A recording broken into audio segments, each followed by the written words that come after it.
I'd like to introduce Rachel Marco Havens. She's a comedian, performer, poet, mother, and she says she has a wealth of first aid tips for the mind, body, and spirit. She's going to perform for us a piece that she wrote for this event. Rachel, please join us, along with Becky Foon and Jessie Paris Smith.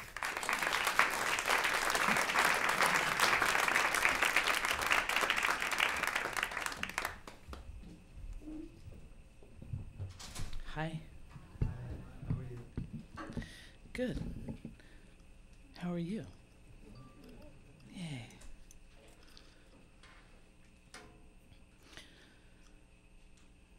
I'm gonna let them start.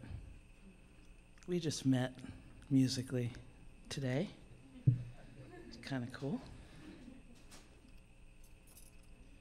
Appreciate being here as an artist who accidentally fell into the movement. Also, kind of looking for recognizing how many others out there are already doing the work. Thankfully.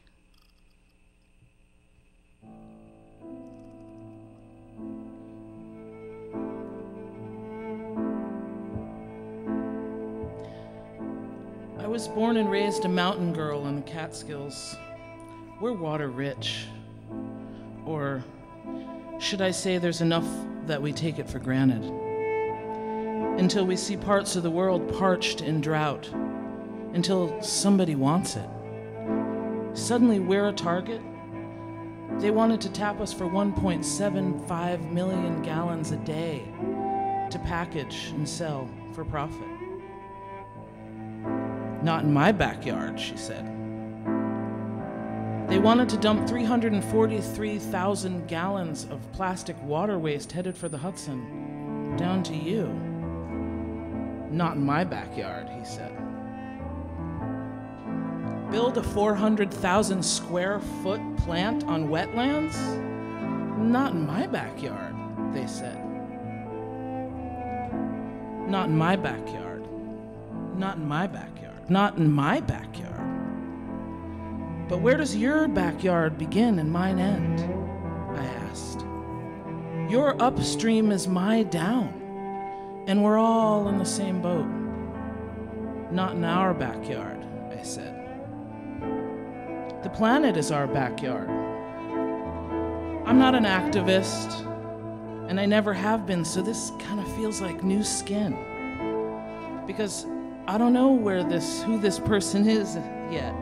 I used to think I was more effective from the meditation cushion, that I could pray and envision and love my contribution.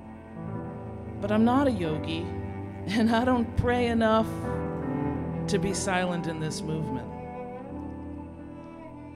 I'm not as strong in silence as I am when I use my voice. I tried to know as little as I could, just enough to know where to send the prayers, because when I know, I tend to fear, and when I fear, I tend toward wrath. And because from wrath, the message gets lost on the way. But I have no choice. Finding my way on this new path is not as hard as the grim possibilities that brought me here. So now what? I can stand here and tell you that we're all gonna die.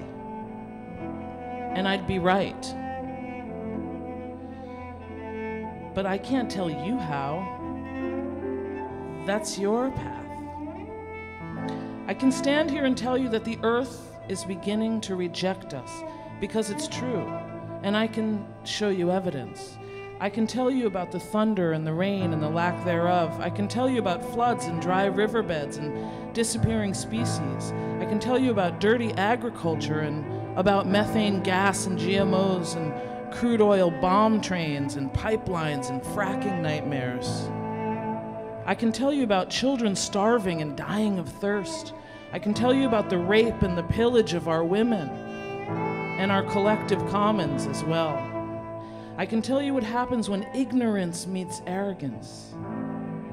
I can tell you about trade deals and economic development sprawl. I can tell you about secret meetings and hidden clauses. I can show you fingers pointing and heads bowing in defeat. I can tell you about bombs exploding and fear and loss and greed. I can tell you about hungry ghosts.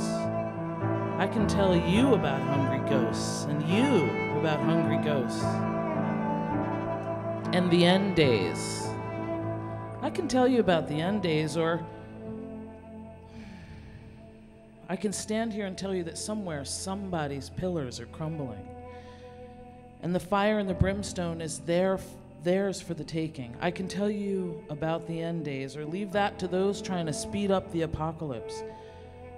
When is Jesus gonna come? But who is Jesus? I've come to find little glimpses of Christ consciousness in Buddha nature, in moments like this, with artists like you. And yes, I'm preaching to the choir, but if we all sing loud enough, together we can invigorate Christ consciousness with Buddha nature and beat them at their own game. We are Christ consciousness. Ironic, don't you think? We who they fear just might be who saves them once they've brought the ship to ruin. I could beg you to change, as if my life depended on it, and it does.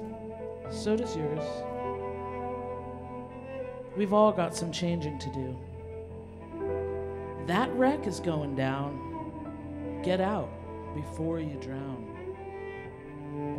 The new ark will be filled with artists and dreamers and thinkers and beers, and as we, the voice of reason, rise and speak to topple the pillars of greed, we, the voice of reason, will topple the pillars of waste, topple the pillars of hate, topple the pillars of judgment.